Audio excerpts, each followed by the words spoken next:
यहाँ एक एक कदम ऐसे दिखाई देता, ये काम, ये क्रोध, ये लोभ, ये मोह, ये मद, जैसे आप व्यक्ति रूप में दिखाई देते ऐसे अनुभव। निरंतर भजन, मैं कौन हूं, संसार का क्या स्वरूप है, भगवान का क्या स्वरूप है, सब आपको बोध हो जाएगा। अब क्या होगा, किसकी सलाह ले, किससे मिले, ऐसे ऐसी विपत्ति, ऐसा संकट, ऐसा जाल कि लगता है अब क्या हो।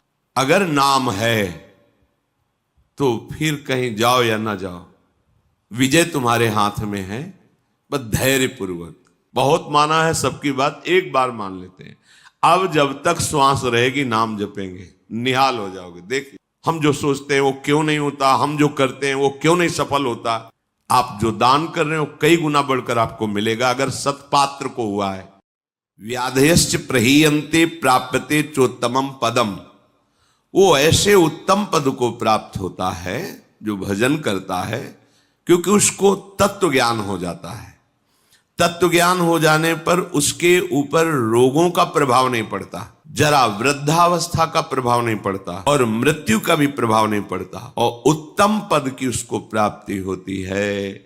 अगर वो मोक्ष चाहे तो मोक्ष, प्रेम चाहे तो प्रेम। तत्व ज्ञान उसे वेदांत पढ़ के नहीं करना होगा। कई बार कहा है कि नाम में इतनी सामर्थ्य है कि आप नाम को पकड़ के निरंतर चिंतन में लाइए तो तत्व ज्ञान हो जाएगा।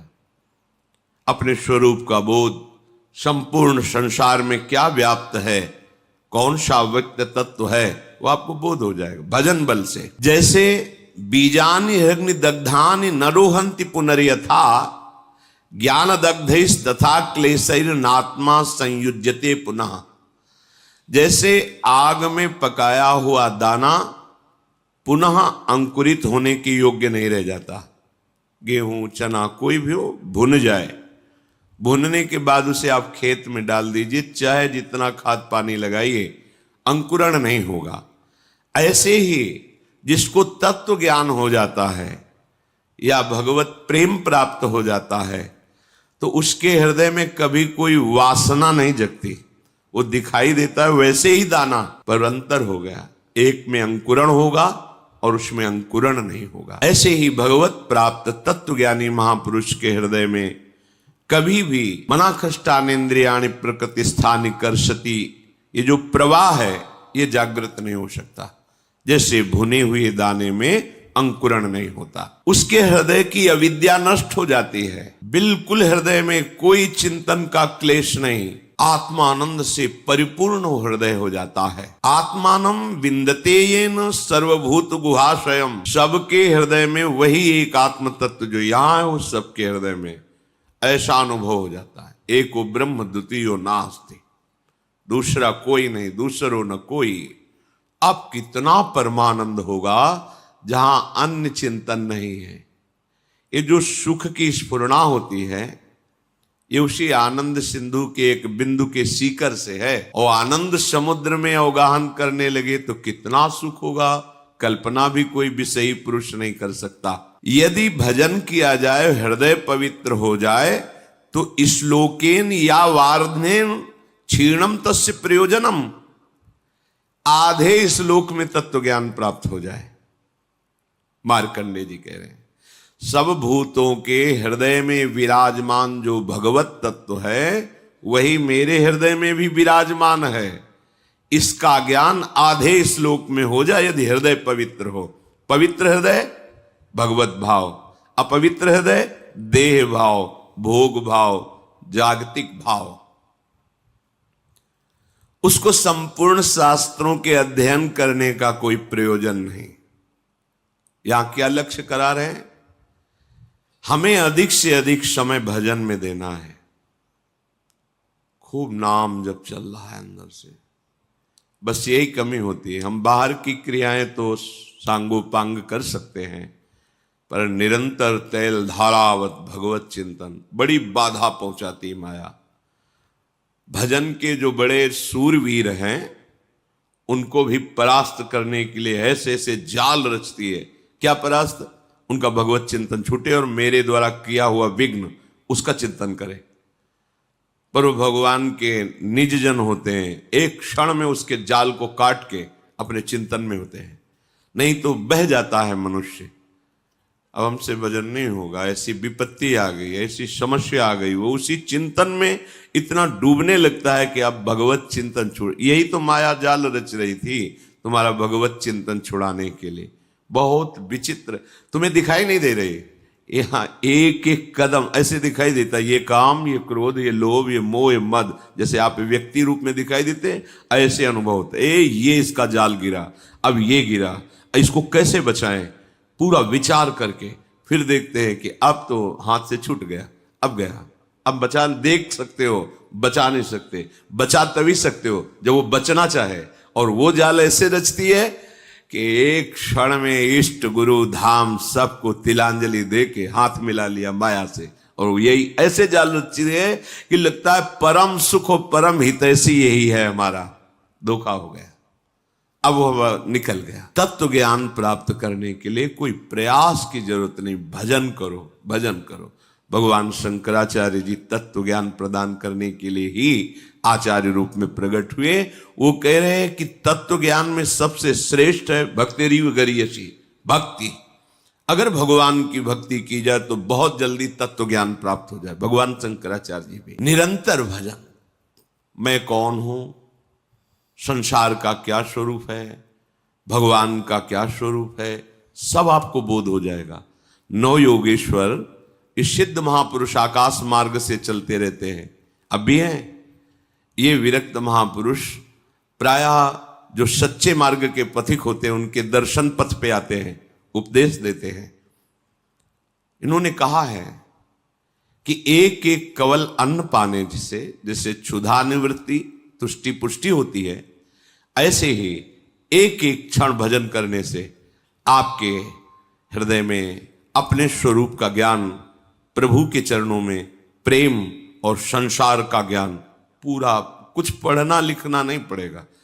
आप भजन कर रहे, सत्संग सुन रहे, भजन करते रहिए, अपने आप ज्ञान स्फुरित होता चला जाएगा। पर सबसे कठिन इस संसार में है भजन करना। कोई माने या ना माने, कुछ कठिन नहीं, सबसे कठिन है भजन करना, क्योंकि ये अंदर की बात है। बहुत शांति से भजन में लगे हो, ऐसा माया जाल रच दिया कि अब लगा अरे क्या होगा, अब क्या होगा, छूटा भजन, छूटा। वो रचे ही है, अब क्या होगा, किसकी सलाह ले, किससे मिले, ऐसी विपत्ति, ऐसा संकट, ऐसा जाल कि लगता है अब क्या हो। अब वो राजी हो रही, छूटा भजन, छूटा। और जो चतुर है, राधा राधा राधा राधा राधा, मर जाऊंगा पर छोड़ूंगा नहीं, नष्ट हो जाऊंगा पर नाम नहीं छोड़ूंगा, सब अपमानित करें नाम नहीं छोड़ूंगा। अगर चूक हो गई, अब मैं वो क्या करूं जिससे मेरी प्रशंसा बच जाए, मेरा सम्मान बच जाए, मेरा परिवार बच जाए, मेरे पास पुनः सब सुख सामग्री आ जाए। भजन छूटा। ये बड़ी सूक्ष्म इसकी चाल है। तो आत्मानम विंदते एन सर्वभूत गुहाशयम, सबके हृदय रूपी गुफा में हमारा आराध्य देव शयन कर रहा है। भजन करने वालों को ऐसा अनुभव हो जाता है। द्व्याक्षरादाभि संधाय केचिच्छ लोक पदांकितई, बहुत महिमामयी बात कह रहे। सतैरन्नई सहस्त्रैश्च प्रत्ययो मोक्ष लक्षणम, कोई प्रभु के दो अक्षर का नाम पकड़ ले, राम कृष्ण विष्णु शिव, इसमें जैसा लिखा राधा, दो अक्षरा, पराविद्या दो अक्षरा, और निरंतर उसे रटे, मार्कंडेय जी कह रहे हैं, तो परमात्म तत्व का प्रेम और ज्ञान उसके हृदय में प्रकाशित हो जाएगा। सबसे उत्तम बात है नाम जप। जैसे प्रायः लोग जब सुनते हैं कि कोई संत हैं उनके पास जाओ तो कामना की पूर्ति होती है, कई बार हम आप लोगों को बिल्कुल साफ करके बताते हैं भगवान प्रणत कामदम है। प्रणत कामदम पद्मजार्चितम धरणि मंडलम ध्येयमापदी, जिन चरणों का ध्यान मात्र करने से समस्त कामनाओं की पूर्ति होती है, उन प्रभु के धाम में आ पाए। प्रभु के जनों के प्रति आपकी भगवत भाव श्रद्धा हुई, प्रभु का नाम यश सुना, इससे आपका काम बनता है। आप समझो, संतों के पास जो है मूलधन वो नाम है, भगवान की महिमा है। वो जब आप सुनते हैं, नाम जब करते हैं, उनके प्रति भाव रखते हैं, आपका मंगल होना प्रारंभ हो जाता है। यदि आप नाम नहीं जप कर रहे, सतमार्ग में नहीं चल रहे, तो आप लिख लेना, कहीं भी जाओ आपके हाथ में आखिरी में पराजय ही लिखी रहेगी, आपको परास्त होना पड़ेगा। अगर नाम है तो फिर कहीं जाओ या ना जाओ, विजय तुम्हारे हाथ में है, बस धैर्य पूर्वक। कल किसी ने कहा कि नाम जब तो कर रहा हूं पर इतनी विपत्ति आ गई कि अश्रद्धा हो गई नाम में, कि नाम जब कुछ नहीं कर पा रहा। हम उनकी बात करते हैं जिनके रोम रोम से नाम चलता है, उनको भी शारीरिक विपत्तियां आई है। ऐसे चरण रख देते थे तो वो भूमि बोलती थी विट्ठल विट्ठल विट्ठल। भूमि उनके ऊपर खौलता हुआ गर्म पानी फफोला ही फफोला शरीर पड़ गया। हा विट्ठल जल रहा हूं, ऐसा बोले से तुकाराम जी। तुम कितना जप करते होगे? क्या भगवान निर्दयी है? क्या वो क्षमा नहीं कर सकते थे? उनका विधान है। प्रहलाद जी के रोम रोम से हरि हरि, कितना ये बातें नहीं देखनी। नाशवान शरीर है, यहां सब परिवर्तनशील है। ये दो अक्षर इसलिए पकड़े गए हैं कि अब हमें मां के गर्भ में न जाना पड़े और सब विपत्ति सहने की सामर्थ्य मिले और अंत समय तक मुझे अपने प्यारे से मिलन हो जाए, प्रभु से मिलन हो जाए। ये बीच में जो आपको मिलता है ये एक मिलना नहीं है, ये बिछुड़ना ही है। प्रतिपल हर वस्तु नष्ट हो रही, ध्यान से देख लो, रखी रहने दो उसे।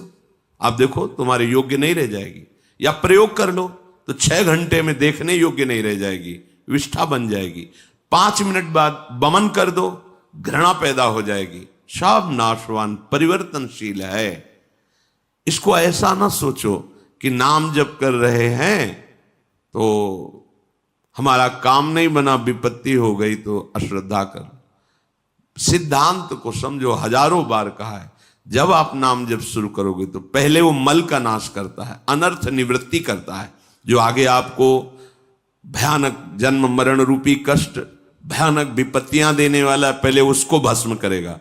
अब ये शरीर तो बन गया है प्रारब्ध से, इसको तो समय समय पर जो दुख सुख का विधान है वो आएगा, नाम जब उसको सहने की सामर्थ्य देगा। अश्रद्धा की जरूरत क्या है? अश्रद्धा किए तो पूर्व संस्कार आपके आगे तक आपको सताते रहेंगे। मान लीजिए ये वो औषधि जो जड़ मूल से रोग का नाश करती है। नाम लेत भव सिंधु सुखाही, करहु विचार सुजन मन माही। सूख जाएगा, तैरने की नाव की भी जरूरत नहीं। नाम लेत भव सिंधु सुखाही, सब नष्ट हो जाएगा आपका दुख संकट। सत्य वस्तु को कोई स्वीकार करना नहीं चाहता।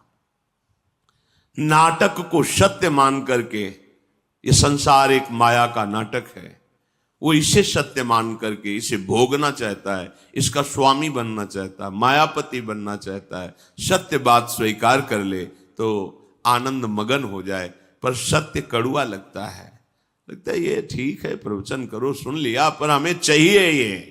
तो जो चाहिए वो कितने दिन के लिए, कितने मिनट के लिए, पर वर्तमान का सुख भोगी मन इतना निश्चय कर लेता है कि ये चाहिए और अपना जीवन, पूरा का पूरा जीवन चाहिए में। और जो चतुर होता है वो जाहे न चाहिए कबहू का, नहीं, तो वो जो चाहिए मांग रहे हैं वो उसके पीछे लुटता घूमता है और उसके सामने सच्चिदानंद भगवान होते हैं। और जिसको चाहिए उसके सामने माया होती, कुछ पकड़ में ही नहीं आता, पूरा जीवन निकल जाता है, कुछ हाथ में नहीं। अब जा रहे हो अपने देश, क्या है तुम्हारे पास? कुछ नहीं। यही चिंतन है, ये चिंतन तो आगे का जन्म निर्णय कर देगा। हाँ, राधा राधा कहा है, अब ये जमा है। यहां कह रहे द्वेक्षरादविसंधाय, कैसा? टूटने न पावे तार, संधि बनी रहे, राधा राधा राधा राधा राधा। तो क्या बोले ये 2 अक्षर ही तुम्हें परमात्म तत्व का ज्ञान और प्रेम प्रदान कर देंगे, बहुत पढ़ने की जरूरत नहीं है। सैकड़ों शास्त्र हैं, सैकड़ों शास्त्रों के वाक्य हैं, क्या क्या पकड़ोगे? जीवन बहुत थोड़ा है, क्या करें? बस नाम पकड़ लो। एक बार ऐसा मान करके लाभ मिले ना मिले, हानि हो, नरक मिले, दुख मिले, सुख मिले, एक बार संतों की बात मान लेते हैं भाई।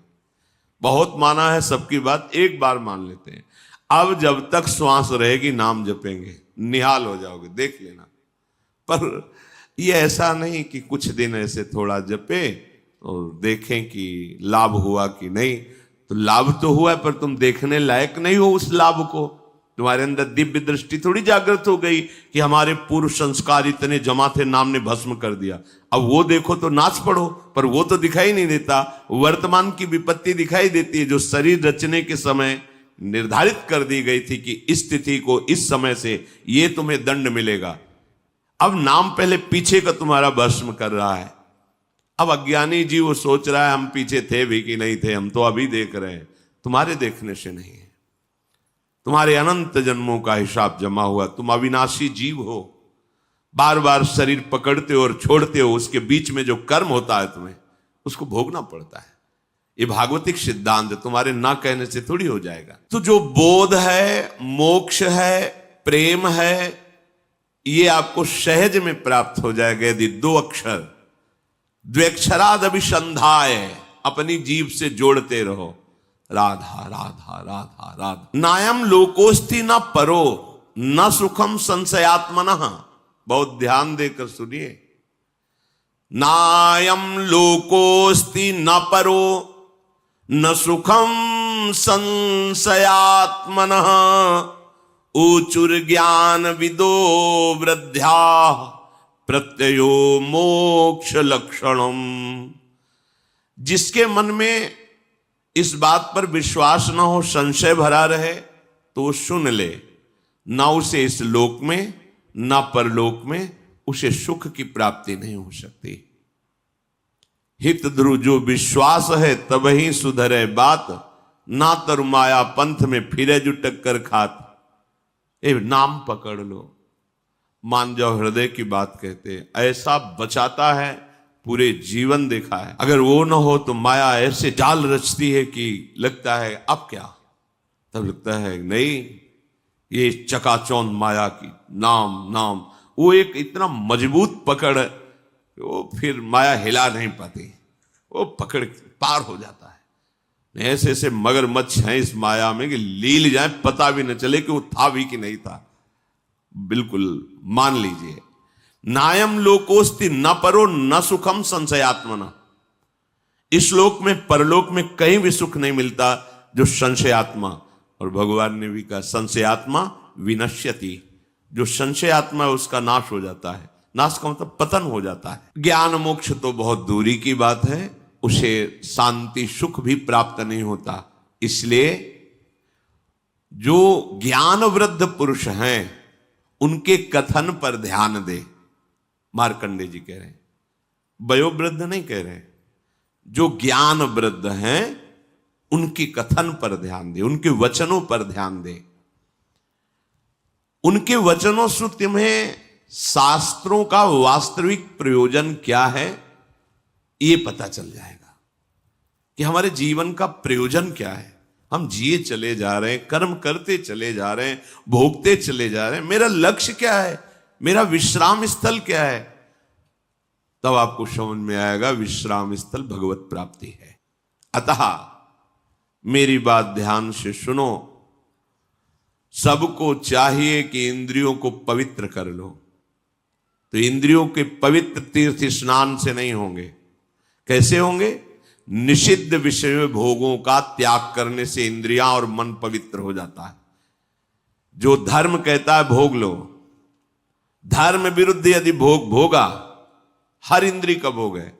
जैसे खान पान के लिए सात्विक भोजन, अच्छे से 56 भोग बनते हैं अपने, 56 भोग प्रभु को जब भोग लगते हैं। देखो बिहारी जो राधा 56 भोग बनते, कितने सुंदर सुंदर स्वादिष्ट पदार्थ।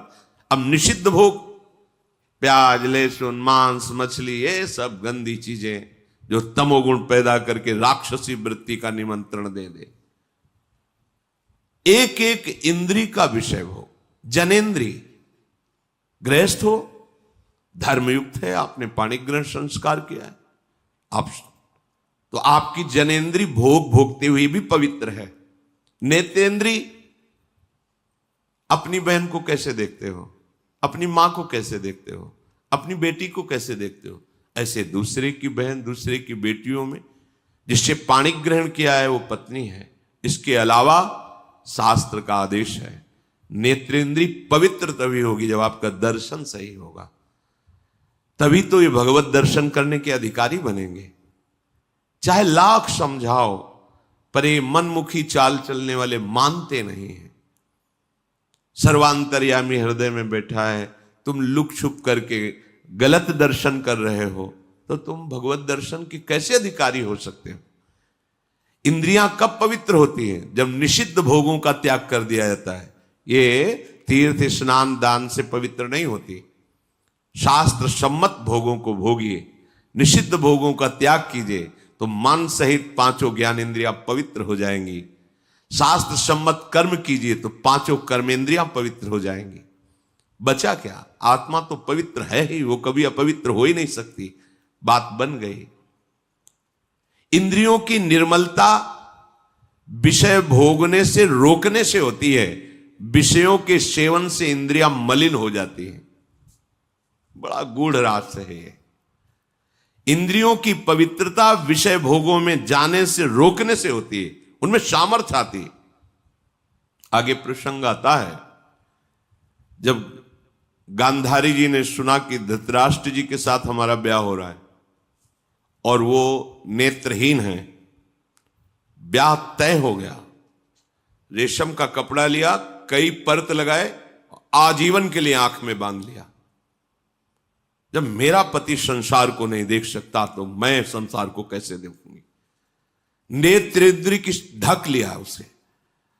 जब महाभारत का बड़ा भयानक युद्ध चल रहा था, तब गांधारी ने दुर्योधन से कहा कि आज तक हमने अपनी दृष्टि शक्ति को संचित किया है, तुम निर्वस्त्र होकर मेरे सामने आ जाओ, मैं पट्टी खोल दूंगी, एक बार देखूंगी, वज्र की भी ताकत नहीं कि तुम्हारे शरीर में खरोच पैदा कर सके, तुम्हारा वज्र के समान शरीर हो जाएगा। हो गया, एकांत में निर्वस्त्र होकर आ रहा था।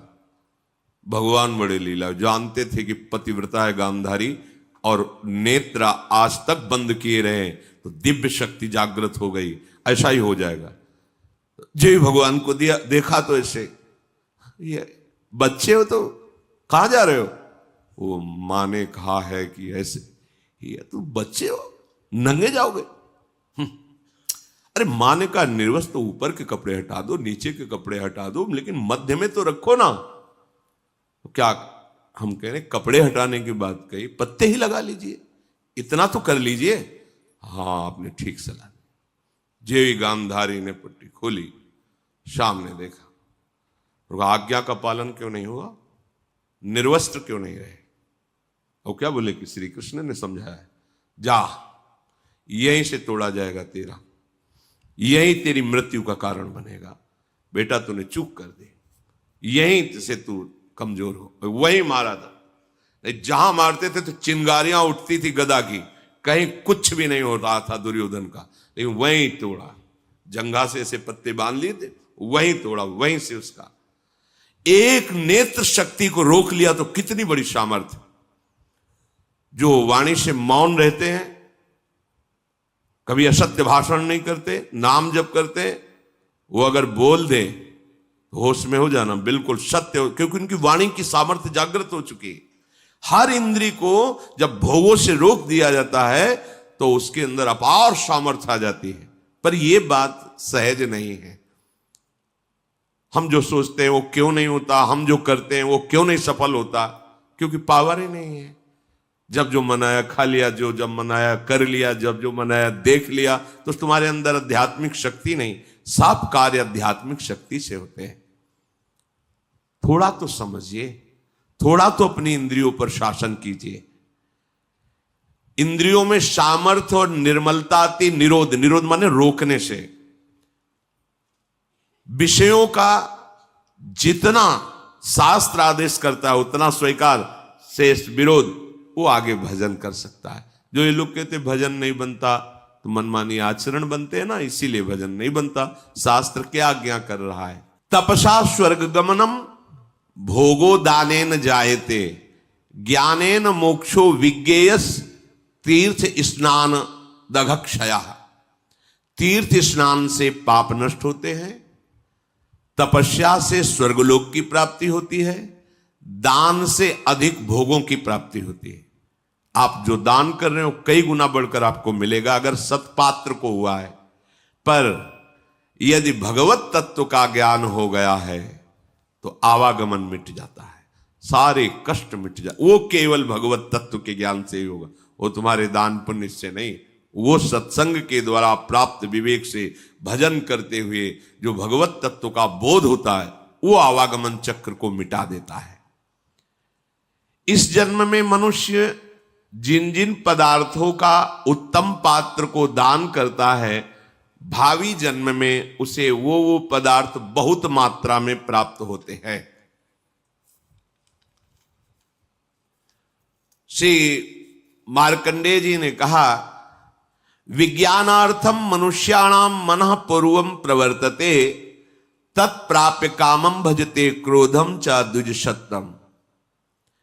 इंद्रियों द्वारा जिस विषय का ज्ञान होता है, ये बहुत सुंदर पदार्थ, खा लिया जाए, ये बहुत सुंदर भोग है, भोग लिया, पहले इंद्रियां ज्ञान देती है, ये बहुत सुंदर, बहुत अच्छा है। अगर आप उस समय उनका विरोध नहीं कर रहे हैं तो फंसा लिए।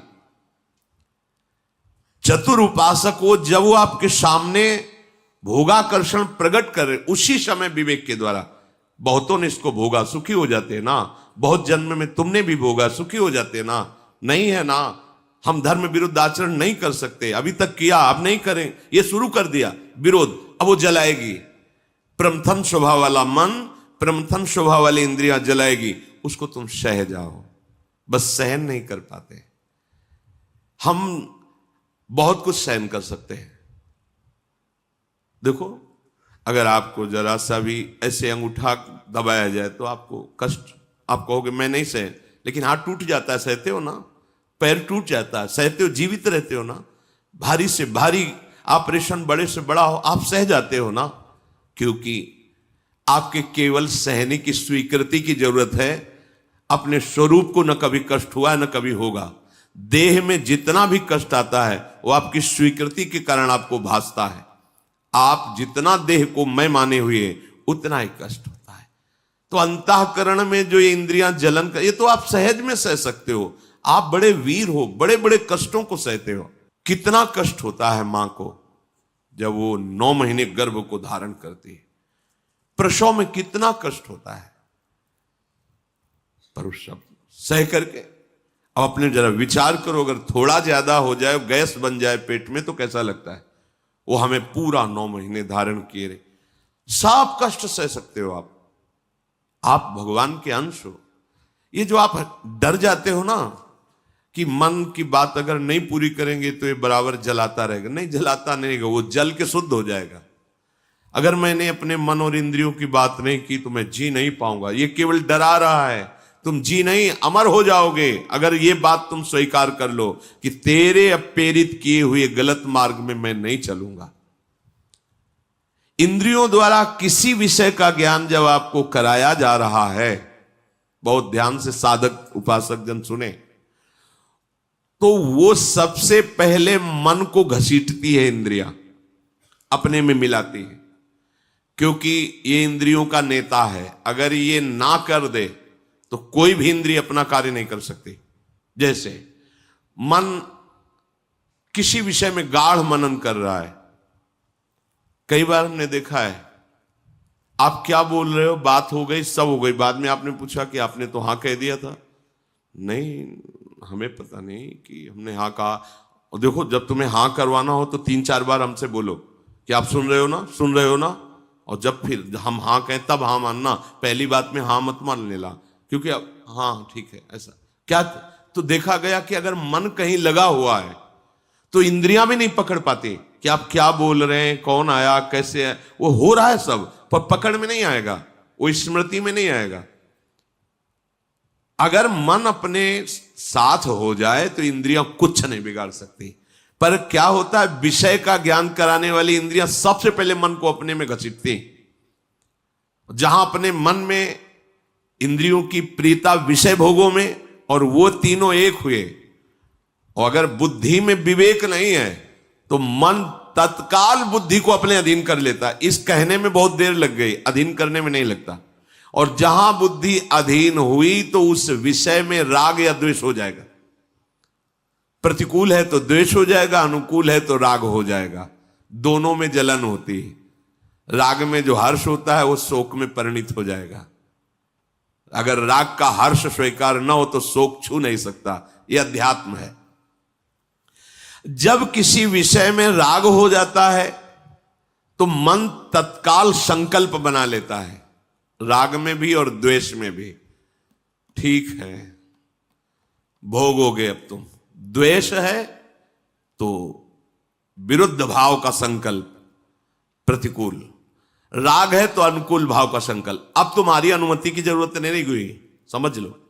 जहां इंद्रियां विषय में आसक्त हुई, मन को अपने में मिलाया, मन ने बुद्धि को घसीटा, तहां तत्काल संकल्प बनाएगा। और जहां संकल्प बना तो तुम अब क्रिया को नहीं रोक सकते, क्रिया हो जाएगी। क्रिया आरंभ हुई कि अभीष्ट उसका फल तुम्हें भोगना पड़ेगा। अभीष्ट उसका परिणाम, अशुभ शुभ जैसी क्रिया बन रही उसका फल भोगना पड़ेगा। इसके कहने का क्या तात्पर्य, आप पहली ही दशा में रोक सकते हो। जब कोई विषय इंद्रियों को आकर्षित कर रहा, उसी समय विवेक से सावधान। जो सत्संग में सुना है, जो शास्त्रों में, कई बार हमने कहा है कि आप लोग कुछ सत्संग चयन करके रखो, जो मन पर कहे गए हैं, जो इंद्रियों पर कहे गए हैं, जो वैराग्य प्रकरण में कहे गए हैं, जो धर्म युक्त। तो जहां मन आपका, तो तुरंत उस सत्संग को दोबारा सुनो। शास्त्र में जो लिखा है वहां तुरंत पहुंचाओ, या सत्संग की बात तुरंत लाओ। नहीं नहीं, ये गलत है। वो संकल्प बनने नहीं पाएगा, वो पूरा सिस्टम घसीट नहीं पाएगा कि मन बुद्धि को अधीन कर लिया, और मन को इंद्रियों ने अधीन कर लिया, इंद्रियों को विषय ने अधीन कर लिया, अब संकल्प बन गया, क्रिया हो गई। इतना समय कैसे दे दिया? असावधान साधक भ्रष्ट हो जाता है। देखो, इस खेल में तुम उतारे गए हो, इसे न समझो। आपको परिपक्व, ये खेल है भगवान के लिए। दोनों पक्ष भगवान के हैं। जैसे मान लो दो प्रदेशों से कबड्डी का खेल हो रहा, बोले एक तरफ उत्तर प्रदेश, एक पर अमुक प्रदेश है, तो है किसका? भारत सरकार का ही तो दोनों प्रदेश है, दोनों भारत सरकार के ही हैं। पर उसमें एक विजयी होगा, एक का सम्मान होगा, और एक पराजित होगा। वो अपने हृदय में निरुत्साहित भी हो सकता है, पर है वो दोनों सरकारी। ऐसे ही माया और भक्ति, ये दो का पक्ष है। भगवान की ही भक्ति और भगवान की ही माया है। अब आपको भेजा गया कि दो पक्ष में चयन करो, खेल होगा, होगा, पक्का होगा। अब कुछ तो भक्ति पक्ष में आ गए और बहुत ज्यादा मात्रा में माया पक्ष में चले गए। अब उसका पक्ष का जो प्रभाव है वो तो पड़ेगा, भक्ति के प्रभाव का पक्ष पड़ेगा, पर दोनों पक्षों को एक दूसरे में जाना होता है। ऐसा